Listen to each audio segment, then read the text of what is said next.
Hey there folks, this is GreenyXI welcoming you right back to Let's Play Higurashi. This is episode 83. In last episode, we checked out chapter 5, the start of chapter 5, and, you know, Akasaka, it looks like he's fine, but he wanted to make a phone call. He really wanted to make a phone call. So he met Rika, out in the middle of nowhere. So, let's see how this goes. The person who was running around cutting all the phone cords was you, wasn't it, Rika-chan? You shouldn't do that anymore. It's vandalism. Not sure what you're talking about. Really? She tried to play dumb, but it was written all over her face. Nipa. It was obvious she was trying to laugh it off, but that adorable smile of hers just made me want to forgive her. You're going to be a horrible father, aren't I? That momentary lapse in tension was erased by her next words. It's good that they found the grandson safe and sound. Unable to respond right away, I sunk into silence. She did know about it. I had already learned this from Sato-san's info, didn't I? This girl, no, this entire village, knew everything since the moment I set foot in it. I considered playing dumb, but in the end I chose not to. With everything being known already, there was no point in me feigning ignorance. Somehow. That's great. Now you can go back to Tokyo. Thank you. Are your injuries bad, Akasaka? Dunno. I haven't heard anything from the doctor yet, so I don't know if they are or not. Huh? Come to think of it, I vaguely remembered being told to lie down and take it easy for at least 24 hours. Does that mean bed rest? The wounded shouldn't be sneaking out of the hospital. People shouldn't be cutting phone cords. Fair enough. Meep. I have no idea what you're talking about. Then I don't know what you're talking about either. As we played dumb with each other, we both laughed at the same time. If somebody saw us laughing at each other like this, it'd probably bring a smile to their lips. The chances of Akasaka leaving this village alive weren't very high. I don't want Akasaka to die, so I'm glad you're leaving the village alive. Rika-chan, did you know what I was, right from the beginning? She said nothing, but gave a firm nod. Well then, I think you know this, but we're probably somewhat of an enemy to the people in this village, I would think. But you still gave me lots of warnings. That's right. She said it at that time. She wouldn't warn somebody that she was okay with dying. She definitely said something like that. Then I should probably be thanking you. You probably should. I'm your saviour. Saying that, she puffed up her chest proudly. She said it jokingly, but the meaning behind those words were quite heavy. That was because whether I lived or died was a decision that might have been made in a place unbeknownst to me. She said those words with such an adorable smile that it took a few moments of silence for their weight to settle in. I'd been to this place before. The Defense Alliance's office was there. It was the stone steps leading up to the Fude Shrine. When I passed by before, I was so focused on finding the phone booth, I hadn't realised where I was. If I recall correctly, this shrine is Rika-chan's house, right? Yeah, something like that. Looking up at the shrine grounds, it was brightly lit and energetic voices could be heard. What was going on? It's a festival today. A festival? The best and only festival in Hinamizawa. The Watanagashi Festival. That's a coincidence. Watanagashi? Cotton drifting? Just knowing the name is boring. Do you want to take a look? She asked bluntly. But seeing that I looked interested, she climbed up a couple of steps and motioned for me to come. I was only going to go back and sleep anyways. If I had nothing else to do, might not be a bad idea to go with her on a little detour. In the hostile territory there was the village. I didn't know what would happen if I ventured down a side road without Uishi. Even though I thought of the village like that, when I was with this girl, I forgot all about it. In any case, even without anything to back it up, I felt that as long as I was with her, none of the ill will from the village would befall me. That's why, even though I knew my cover was blown, I strangely had no qualms about setting foot into the heart of the Ongafuchi Defense Alliance's territory. Climbing up the grounds of the shrine, I could see there were about 3 pavilions set up, with meeting tables, folding chairs. The old folks from the village, no, the executives of the Defense Alliance, were already quite drunkenly sharing another round of drinks. I could only see it as possible from the village council drinking while enjoying the evening air. At the very least, it was certainly quite different than any festival I'd ever seen. See? It's quite a boring festival, isn't it? It certainly doesn't look like a festival. It seems a lot busier in the future. It's a festival that's happened since long ago, but as you can see, it's not like it used to be. As if to chide the old folk, She said that while looking at them with an exasperated expression. You really couldn't call this a festival anymore. It was just a bunch of neighbours getting together to drink under the guise of a festival. I feel sorry for the deity being celebrated here. Give this sorry excuse for a festival 5 or 6 more years, then everybody in the village will start coming. The ceremony will also be done properly, and it'll be a respectable festival again. Oh, she knows. What she said was not so much wishful thinking, as it was the telling of a future that had already been determined. She wasn't even predicting it. It was almost like she was simply reporting the results. That's how it sounded. Even though it was baseless speculation, the way she said it wouldn't let me interject. It was the same way she talked when she changed. While I struggled to find the words to reply to her, she wandered over to the other side of the grounds, not minding me at all. Not in a state where I could afford to be left behind, I hurriedly followed after her. Passing through a copse of pine trees, a strong and cool breeze ruffled my hair. There, from that one evening, was the splendid observation platform the girl had shown me. As it had grown completely dark, the modest lights littered across the nightscape were providing a different type of scenery. Looking at it like this village seems tranquil. She said that with an indifferent look on her face. Just the other day, you said that this village definitely wouldn't be submerged by the dam, didn't you? She didn't reply, seemingly relishing in the feeling of the wind blowing through her hair. Didn't that mean, at that point in time, the minister had already complied with the demands? She spun around, her gaze meeting mine. But she said nothing. She spoke nothing that would neither confirm nor deny what I had just said. This case will probably remain shrouded in darkness. Headquarters probably doesn't want trouble from a scandal with the minister breaking out. Hold on a sec. Okay, I'm back. It's no mistake that they threatened to kill the grandchild. Then, negotiations with the minister were successful, and the grandson was released. The one who saved the grandson was you. I wonder about that. The discovery of that wallet has started this chain of events. That loan was almost too convenient, I think. Ever since the moment that wallet was discovered, I felt something was odd. Ushi said it as well, that the Sonsaki family had given the order to release the hostage. Oh my god, I'm back again.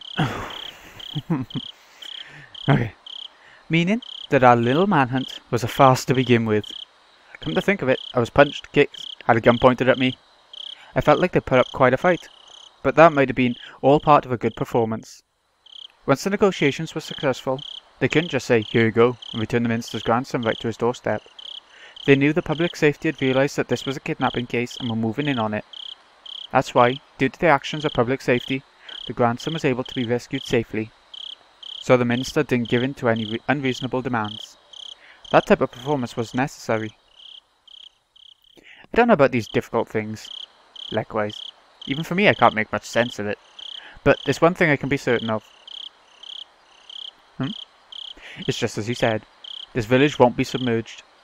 The dam project will soon be over. That wasn't something an officer of the law should be saying. But I naturally let those words slip from my mouth. This village may have stirred up all sorts of trouble. But that was because they were protecting their homes. Exactly. If someone just decided by themselves that I had to leave the house I was used to living in, I would resent them as well. On top of that, it wasn't a place like mine where I just happened to be renting it, but a place that their families had lived for generations. It might be ignorant to call their desperate resistance an overreaction. Of course it is. I'm gonna sneeze. Oh my god. I might not really be qualified to criticise politics or bureaucracy, but deliberately building a dam on land that was loved by its residents wasn't something I could get behind. Still, aren't you glad? Why would that be? At the very least, with this, peace will return to this village. Even though the minister promised to use his considerable influence to cancel the project, it would probably take more than a few months before it would be completely scrapped. At the very least, it would probably take 1 or 2 years. For the villagers to officially hear that their village wasn't going to be submerged at the bottom of a dam was still a ways away. But it was no mistake that the promise of peace returned to the village was there. It turned out, from beginning to end, that it had already all been decided. Just as the girl had said, it was decided. There wasn't really a need for me to come here in the first place. There was absolutely no need for me to have come here and aggravate an unpleasant situation. If I had never come here, then the grandson's release might have been done in a more amicable manner. Peace? In this village? When I nodded, she laughed as if to admonish me, but her face remained indifferent, expressionless. And then her eyes narrowed slightly as she snickered. Even though every year from now on, something bloody will occur. Oh? Rika-chan, what are you talking about? As the wind blew her hair about, the girl, as if taking pleasure in that I was the only one who didn't know, continued to snicker as she looked at my face for a while. You see, in a few years, I'll be killed. Backlit by the moon, it was hard to tell if her expression that had been cast in shadow was smiling, amused, or resigned. You are? Why? It's a very unpleasant thing, though. It's also probably been decided already. Decided already? Who would decide that sort of thing? I'd like to know that as well. Turning back to face me, she showed me a resolute expression for the first time. And after staring into my eyes for a moment, she turned back to gaze at the scenery before she spoke her next words. There's a lot of people who have no regard for human life. Even if I tell you this, it might not change anything though. But if you want to erase the spectre of death, sometimes, like with the reflection of the moon on the border, all you have to do is throw a small stone. I had no idea what she was trying to say. It's just, I had to listen to every word with my body and soul, or at least, that's what I thought. This day next year, yes, June 1979 on this day, the foreman of the dam construction project will be killed. What? For a moment I couldn't comprehend what she was talking about. By the foreman, did she mean that gruff old man I played mahjong with? But, be killed? What makes you think? She didn't answer, but she had the same expression on her face as she did when she declared that the dam project would go away. That wasn't the face of somebody making a forecast or prediction. It was something that was already decided. No. It was as if she was already reporting the results. That sort of expression. After being killed in a gruesome manner, the body will be torn apart and disposed of. Murdered and dismembered. The next year, in June of 1980 on this day, Satoko's parents will be pushed to their deaths. Satoko? It's the first time I heard that name, but I didn't have the courage to interrupt the girl's story. It might be an accident. An unfortunate accident.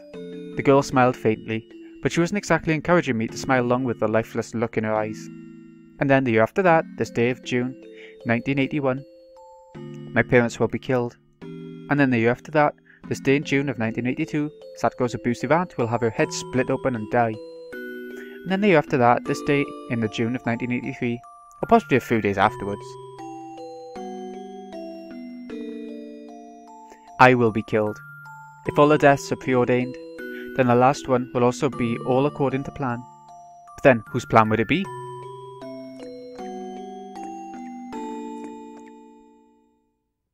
She's predicting it well. This village is full of murderers and people who have no regard for human life. It'd be fine to believe that all the deaths up to 1982 would be the work of somebody in the village. It'd be fine to believe that all the deaths that would occur were at the discretion of those who control the village. But that didn't explain what would happen in 1983. There was no way that the last death would fit in with anybody's plans. They had no regard for human life. They would use every means at their disposal to meet their goals. But their goals were at odds with the last death. That's why the last death was unrelated to them. But that last death would definitely, most likely, probably, without question, happen. Probably definitely, I dare say.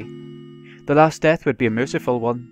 A handkerchief or something being placed over their mouth, making them lose consciousness, never to wake up again. Exactly whose plan was that? I want to live happily. That's my only wish. Surrounded by my precious friends, spending our days enjoyably. Only that. I don't wish for anything more than that. Rika-chan. I don't want to die. The girl, stoic as ever, let those last words slip in the end.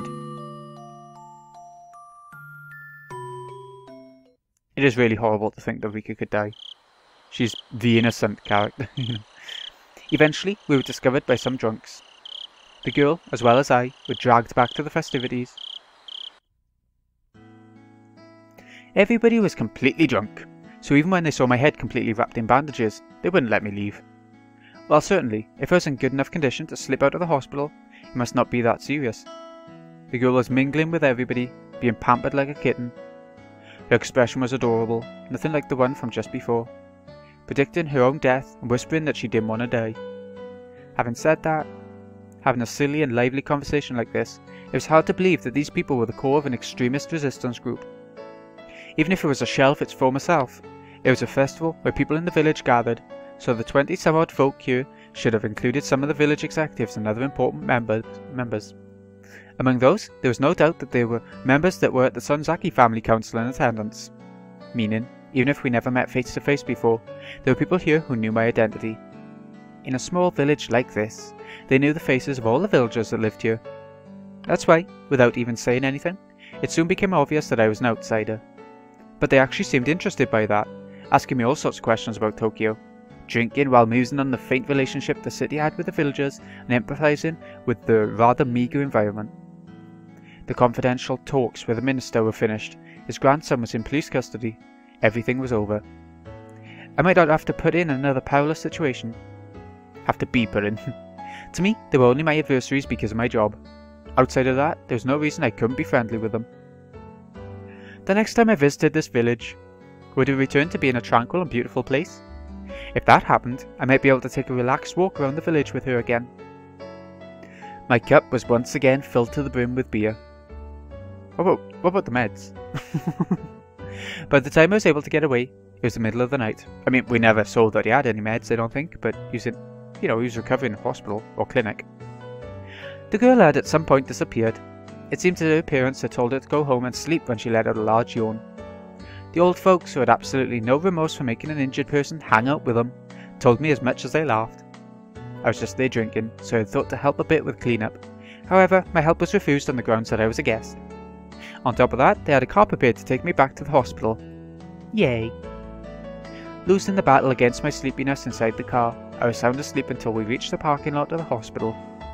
They really are helping in. The front door of the hospital was naturally locked at this hour. I wandered around bewilderedly, searching for a back entrance until somebody on night duty found and let me inside. Where were you this late at night? Dr. Irio was worried, you know. Sorry for the trouble. I was held up by the people having a festival at the shrine. Oh, they did say something about everybody in the town council getting together for a drink. My condolences. Are your wounds alright? They're throbbing a bit. It's probably because of the alcohol, I think. Oh, that's right. The detective that was with you wanted to get in touch. Oops. I kept Uishi-san waiting. I glanced at the clock.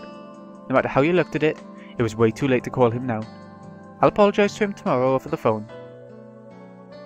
I returned back to my hospital room and slipped into the bed that was still unmade from the time I went outside. Oh, that's no good. I have to turn off the lights. But my weariness had cut the cord powering my body, lulling me into a deep sleep. Oh wow, that was nice. This whole chapter 5, was all so nice. I liked it a lot. It's quite quick too. It was not drawn out like some of the early chapters were. To me anyway. You have received new tips. 3 diaries. Okay. Prophecy at the beginning. So, that's the last of the tips that we're going to check out now. And, looking at the amount of slots that were on the tip slot thing. And, that means that the next chapter is probably going to be the last one. Like a final chapter kind of thing. I think that's going to be interesting. It doesn't say 1, 2, and 3 on this part, though. It did on the unlock screen. Anyway, Mother's Diary 1. Probably Yukie, right? There's something I didn't like about my child. I first realised it when I started writing these things down. They never warn you about it in any books about raising children, but they aren't just a plaything. If they aren't able to feel loved, even when they're not doing exactly as the parents want them to, then those parents are failures. This wasn't something like that, though. How can I say it? It's probably harder to express with mere words. I just want my child to be average.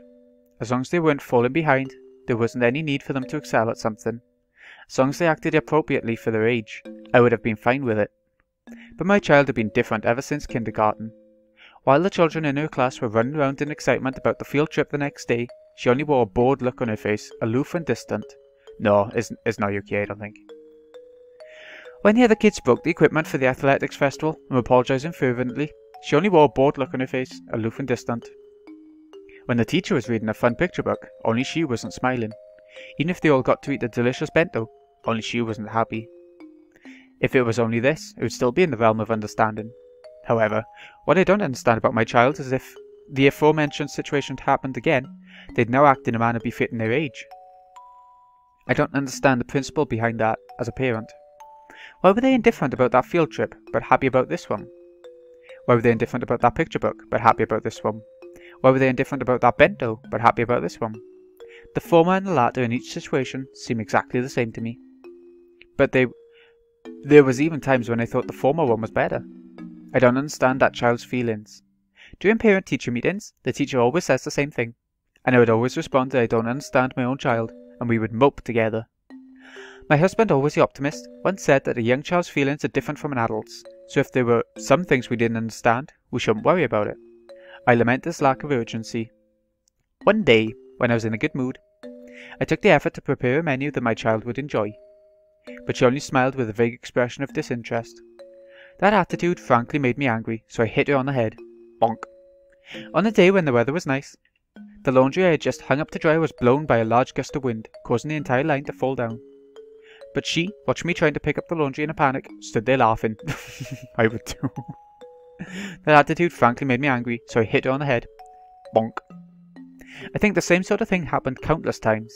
Before I knew it, my child was only able to look at me with an indifferent expression on her face. I regret the fact that I've been a bad mother.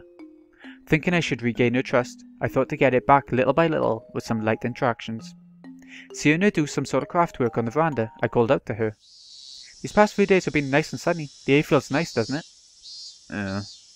That child, with that indifferent look on her face I hated so much, looked up at me for a moment, then without a word returned to immersing herself in her craft work. Up until now, I would have hit her on the head just for that. I held myself back. No bonk. What are you making?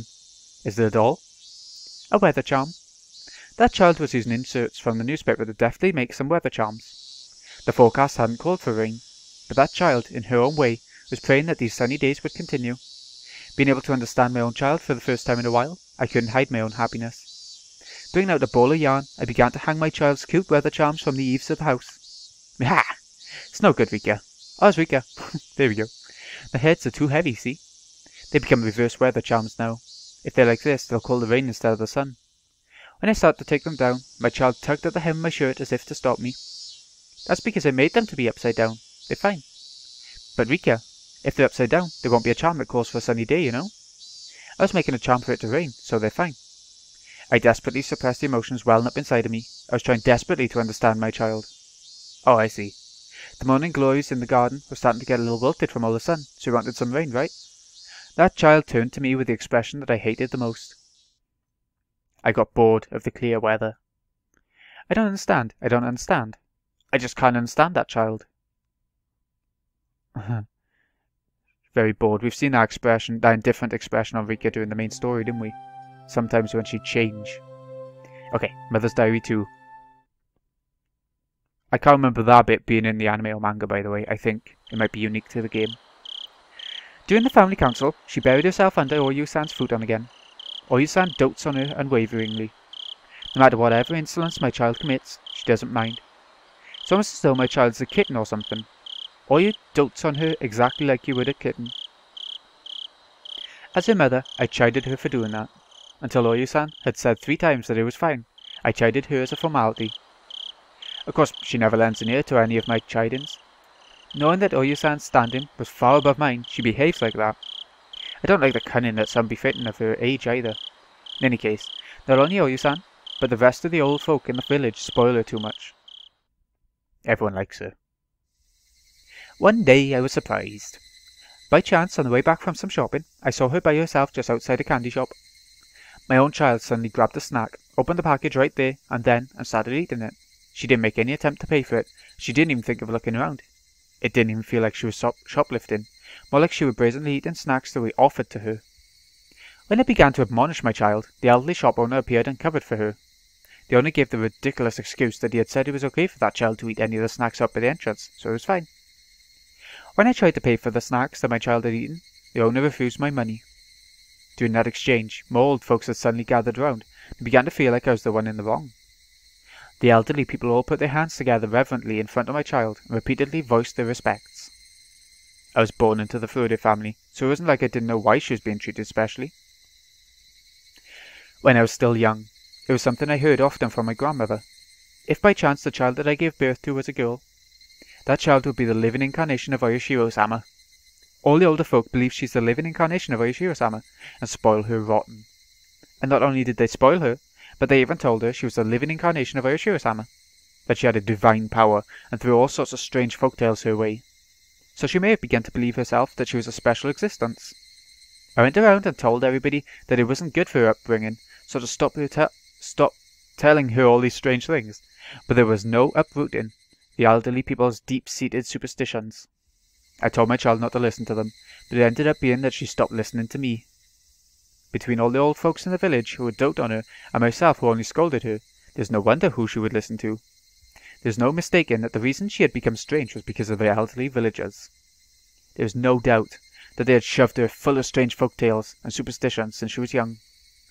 If it wasn't for that, there's no doubt my child would have been cute and normal. Oh, she blames all the villagers, the elderly villagers. Okay. Excuse me. Let's see how much further it goes. Mother's Diary 3. Yeah, nice music. One sunny parent-teacher day, there was a cooking class and my child was making curry rice with a practiced hand. While the other children her age were awkwardly using the kitchen knives, that child was wielding hers deftly. The teacher approached me with a smile on their face, saying it must be a result of learning it at home. I managed to play it off with a vague smile and a nod in response. But that was because I had never once taught my child how to make curry rice. Even then, she was peeling vegetables with a practiced hand, adding them into the pot in the order which took longer to cook. For a normal parent, they might unintentionally clap their hands together, happy at their child's actions. But in my case, it was different. There was no mistaking that somebody had taught her how to make that curry rice when I wasn't taking care of her. Thinking that, I quietly fell into an unpleasant mood. When I asked, it seemed she could also sew and do the laundry. I'd never taught her how to do those, and again, never saw her do it around the house. Be it cooking or sewing or the laundry. Again, that was probably because the elderly villagers taught her all sorts of rubbish when I wasn't looking. And not only that, they probably taught her all sorts of strange superstitions, trying to prop her up as the living incarnation of Oyashiro-sama. I said as much to my husband, suggesting that we should keep our child away from the elderly folk. But my husband, who was in the position of being the head priest of the Faraday shrine, had little power against the elderly who supported it. He took the rather uncommitted stance of saying that as long as she was being doted upon, wasn't it fine? I argued against that she was our child and should be a completely normal girl. That what the elderly were expecting, that she was the living incarnation of Oyashiro-sama, was simply odd. The elderly villagers believed that a child has divine powers. We would discuss the weather for the following day, but there were many times when I left the house without an umbrella and came back soaking wet. Rather than having clairvoyance, that was just second-hand knowledge from her watching the news all the time. The things that she knew that she shouldn't have known were just a result of the people who were trying to indoctrinate her and the people who were gossiping getting together in the village. However, there certainly were days when everybody thought it was going to be sunny all day, and that child would stubbornly not go out without an umbrella. It would occasionally rain, and in the end, we would be saved. There might also have been times where Rika knew of major accidents in foreign countries faster than the news did. I thought that she must have heard it break over the radio or something. Knowing things she shouldn't have. Something like that was in front of me right now, wasn't it? That child was making curry rice when there shouldn't have been anybody who taught her how to. No, that couldn't possibly be the case. Somebody had taught her, indoctrinated her. When I wasn't taking care of her, somebody had indoctrinated Rika with something. Fude-san's curry is absolutely splendid. I'll give it a gold star. Nipa! Where did you learn to cook, Fude-san? At home? Yes, at home. The other parents in attendance were impressed. Lies, all lies. I didn't teach her anything. Who was it? Who was the person who had completely indoctrinated my child? She was my normal, average daughter, not the living incarnation of Oyashiro-sama. She's not happy. Wow, Rika is a bit weird. Oh, that's all the tips. Detective Himatsubushi. Yeah. So, okay. Let's try saving. It should say end of chapter 5. Yeah, it does say end of chapter 5. I do want to know... We have to say continue anyway. I do want to know if there's a big chapter left. No, it's like the ending thing. Let me right click. Let me right click. Okay, so it's going to be moving on to something a little bit different to end things off, I think. This has been GreenyXI. Hope you've enjoyed. Thank you so much for watching. I'll see you again in a bit when we go for chapter 6. Probably the final chapter. See you in a bit, folks.